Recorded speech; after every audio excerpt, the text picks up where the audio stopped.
Thank you so much for all your support. Let's go ahead and get started from the very beginning. And I'd give up forever to touch you, 'cause I know that you feel me somehow. You're the closest to heaven that I'll ever be, and I don't wanna go home right now. I really enjoy this intro, and it's very different from the original. Obviously, this is acapella, and Melinda has such an easy voice, right? So we are in the key of D.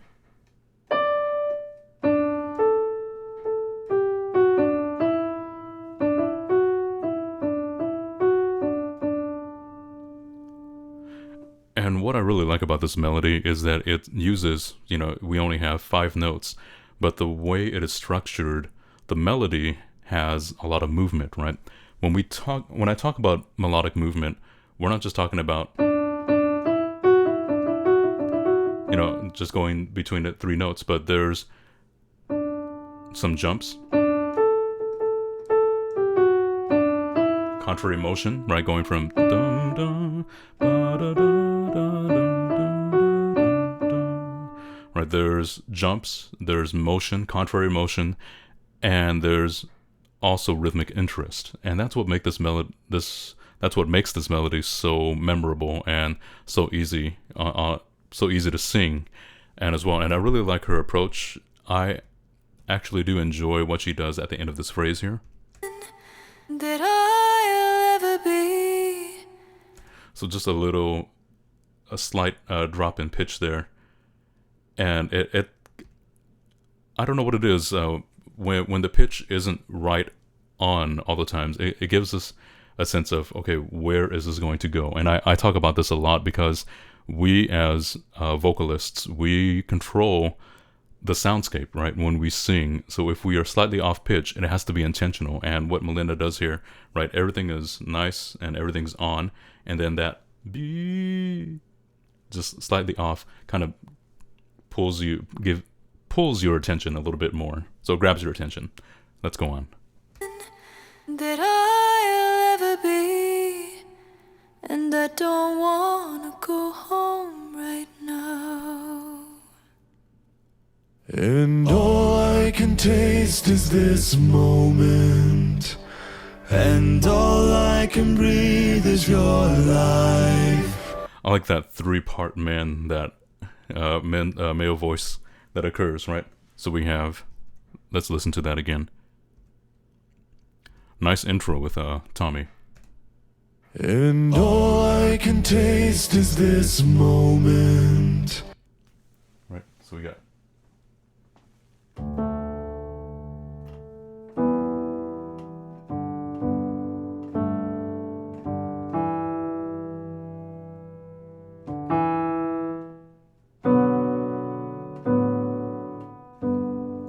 I believe that's what I'm hearing.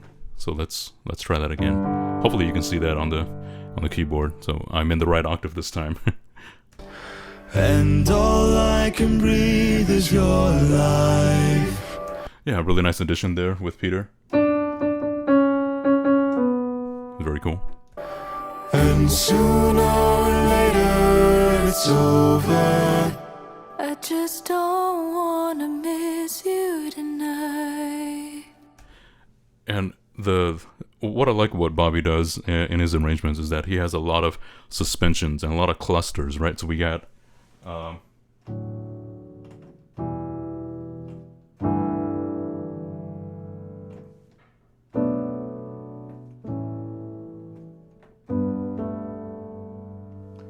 we have that sus or add to, right? Or that ninth, if you want to call it that. It's not truly a ninth unless there's an F sharp. And I think there is an F sharp in there. Let's see if we can hear that again. And Melinda is singing a high note here. Let's see what that is again. And sooner or later it's over. I just don't wanna miss you tonight. Yeah, and so she's just floating on that D5, right? Very beautifully sung. And I don't want the world to see me, 'cause I don't think that they'd understand when everything's made to be broken. I just want you to know who I am. And that broken part right there, right? That's suspense.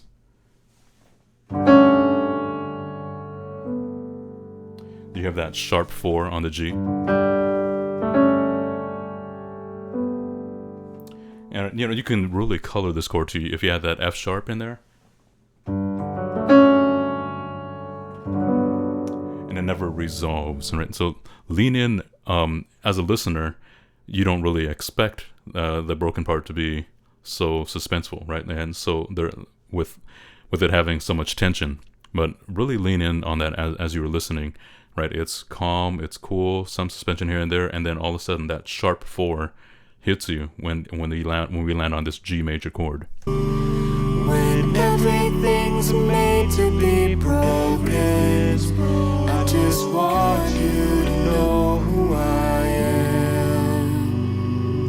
And then you have your 7, right?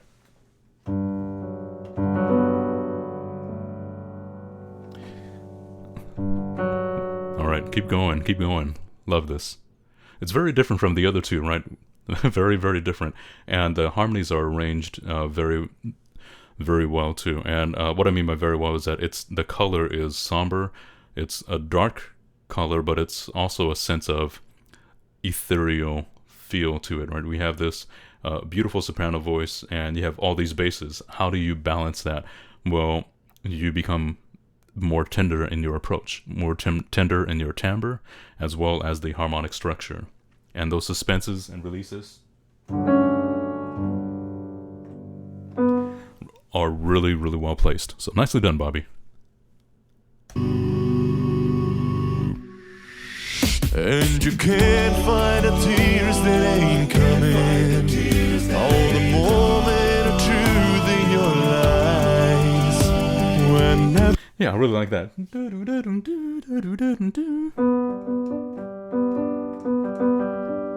Yeah, really, really cool. Almost like we're imitating that guitar pick, and at the same time, the beatboxing, very nice intro. The speed, we are up to speed now, right?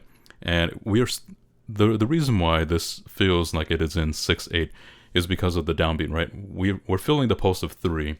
Most music, it's either in sets of 2 or 3. In this case, we are in 2 sets of 3, which is 1, 2, 3, 4, 5, 6, 1, 2, 3, 4, 5, 6.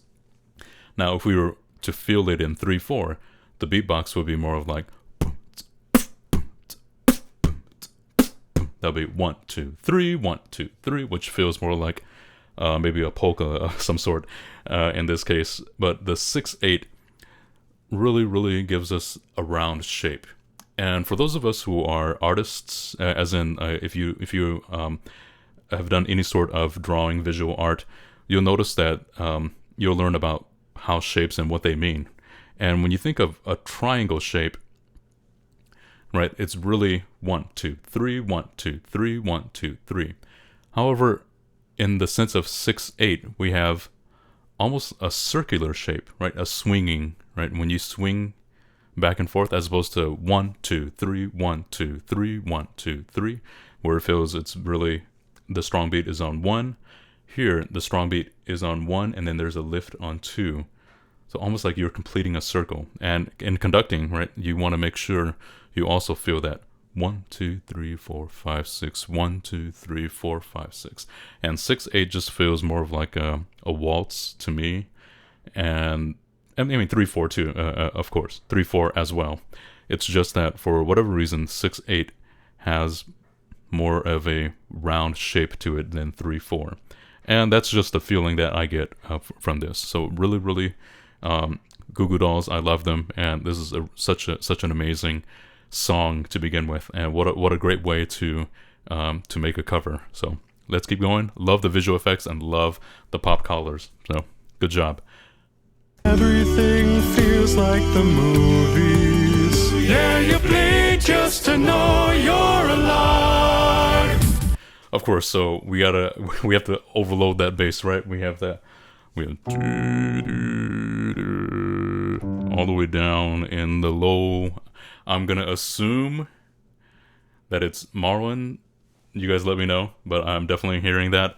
And of course, Bobby, who is a bass, is singing an F sharp. And what a nice mix too, right? He's not yelling per se. You know, it is high up there, and so there has to be a lot of energy. And of course, you know, the mouth is wide open, and the jaw is dropped. You know, the tongue is out of the way. So let's hear some more of this. What a great mix. I'm really, really enjoying this sound, Bobby. And I don't want the world to see me, High A. 'cause I don't think that they'd understand when everything's made to be broken. I just want you to know who I am. And I believe I'm hearing overtones, or this is Melinda singing that. Almost like a soprano descant, right? And if you attend church, you'll have, right, the organist comes in, the choir sings. First verse is unison. Second and third verse is usually acapella or all parts. And then the last verse tends to be an organ extended with pedal tones as well. And then you have the soprano descant. And I believe that is what I'm hearing Melinda do in 2 parts. And Bobby, way to go on those high A's. Woo, woo. Nicely done. It's made to be broken. I just want you to know who I am. I can taste this moment. Lose your life. All is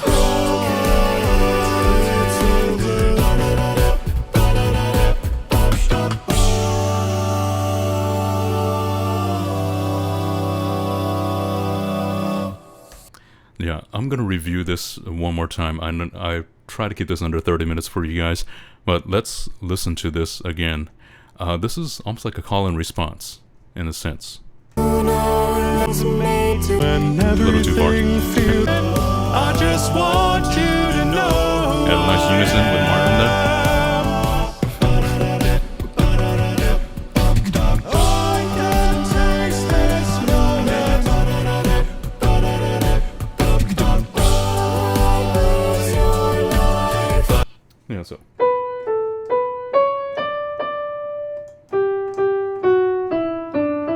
Right, so you have Peter and Bobby taking almost like a duet there, and then Melinda giving the answer.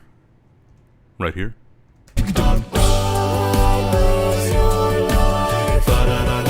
And I actually like that lower harmony. Let's listen to that again. Because you hear Melinda singing the top part, but she's actually also singing the alto part supporting that soprano top. So you have that.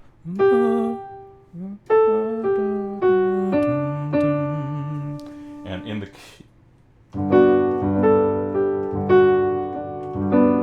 Right, so these musical notes, melodic choices, you're still outlining that.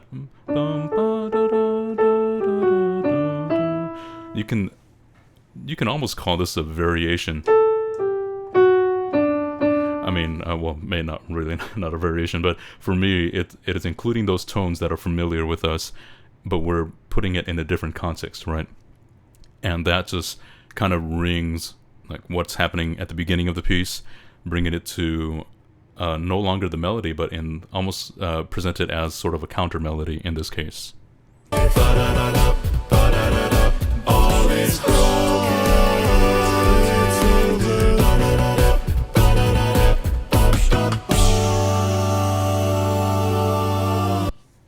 So we have.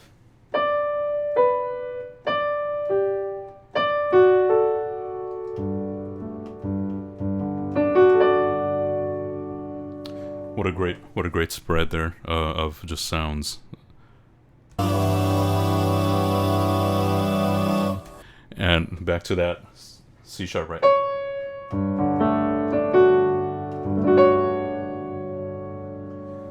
So So we have a G, sharp 11.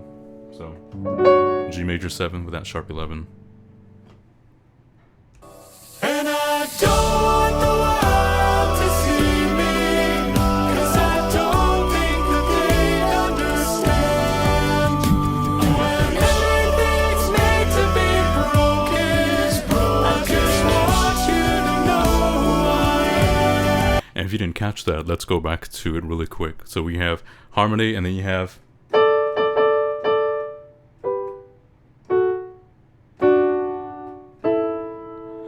which is what we were thinking that should happen, but listen to what happens in the arrangement. I don't think that they understand. On Everything's Made to Be Broken. When everything's made to be broken. Everything's Made to Be Broken could have stayed broken, but you notice that Bobby actually puts it to unison, right?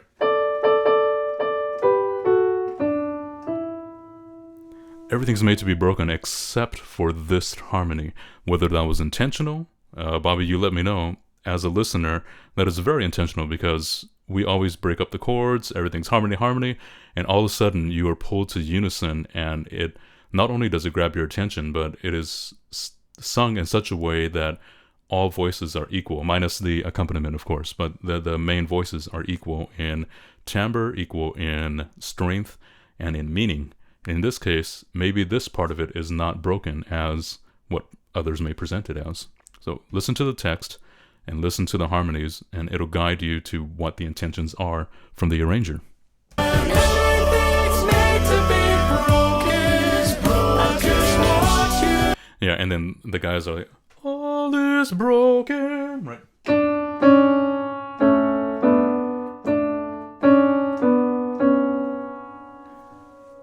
Everything's made to be broken. I just want you to know who I am. I just want you to know who I am.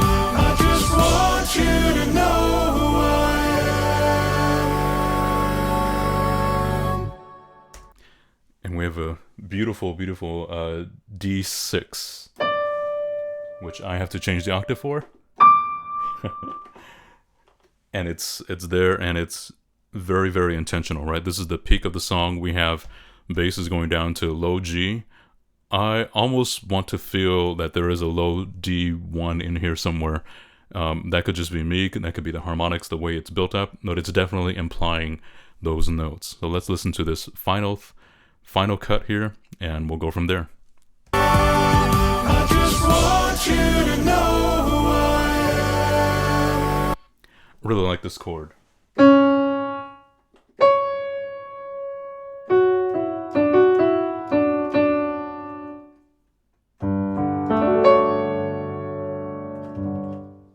And it could be that. It could be that. It could be something else. Might be a couple other notes.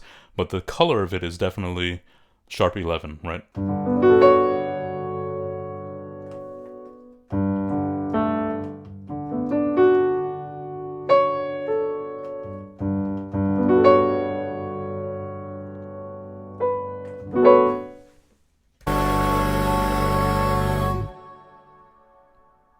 Beautifully done, you guys. And Melinda, everyone. Hey y'all, Bobby here, and I wanted to say a huge thank you for stopping by to check out the Bass2Yang's most recent cover of Iris, featuring the incredible Melinda Catherine Reese. We can't thank her enough for being on this cover. She really helped to make this one special, and as you can tell, she kind of helped bring out the tenor in all of us. I also wanted to give a huge thank you to my sister Nicole for editing this video, as well as Johnny Stewart for mixing the song. And last but not least, we want to say a grand thank you to all of our patrons who have been supporting us through May the Bass Be With You Volume 2. So if you haven't heard, the Bass2Yang's official Patreon page is now live. So if you want a way to support us while getting some really cool benefits as well, go down to the description below and check out the link for our Patreon.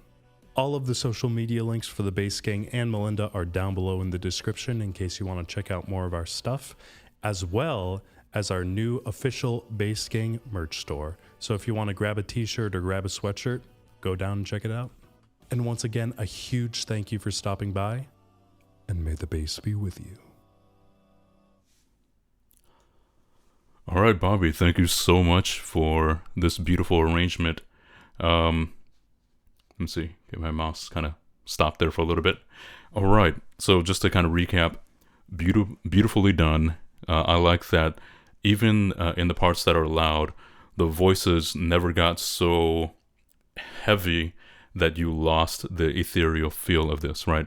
And Melinda's voice just perfectly blends in with the way the arrangement is. Typically, when you have four basses who can sing in such a widespread of range, you kind of have to move them around in this case to make sure that, okay, what tessitura is best for this bass, right? Because there are certain areas where, you know, maybe if you were to have Tommy or Peter or even Marwin sing those high A's, which they do in here, but in terms of a lead, that might be, will it be too aggressive the whole time? Obviously, in the background, you can blend that in, but as the lead, I feel like the way Bobby arranged this really fit the tone. And it was, I'll go back to one last area and then we will conclude here. I believe it was right here, this last section. Let's listen to this one more time. And I don't want the world to see me, 'cause I don't think that they understand. When everything's made to be broken, I just want you to know who I am. I just want you to know who I am. I just want you to know who I am.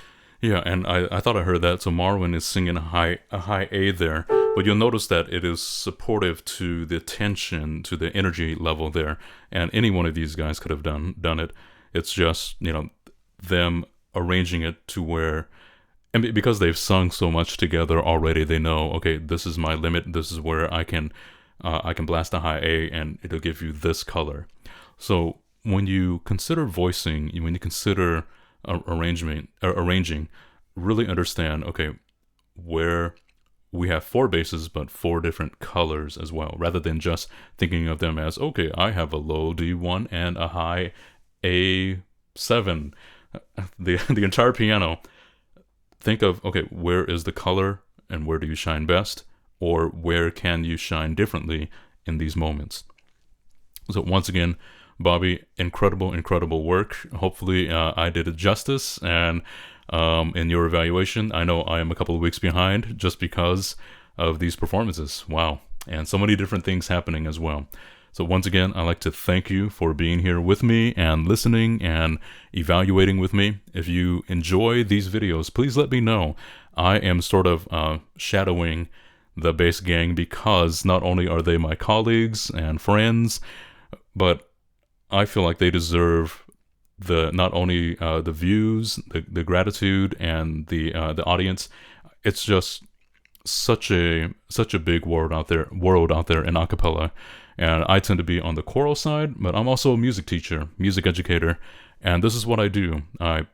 Anytime I work with students, I always talk to them about the importance of intention and communication, and so please make sure you reach out to them, say thank you to the arrangers, to the mixing engineers, mastering engineers, Johnny, who does an incredible work, and also the videography, video editor.